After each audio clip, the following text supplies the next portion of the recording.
আমি তোকে আদেশ করছি, এই মুহূর্তে তোর বিয়ে করা বউকে তুই তালাক দে। তালাক দে।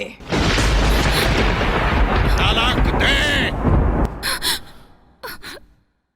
তালাক দে। না, আমি তা পারবো না।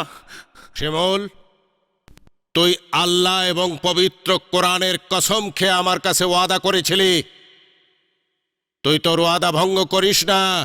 কিন্তু দাদু,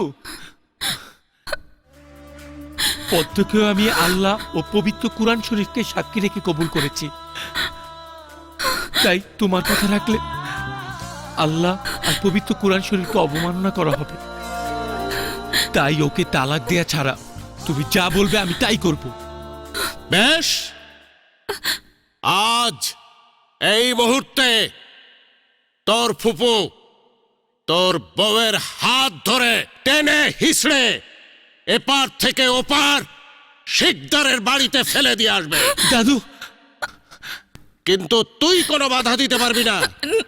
রহিমা, বলো বাবা। যাও, ওর হাত ধরে টেনে হিসড়ে শিকদারের বাড়িতে ফেলে দিয়ে আসো।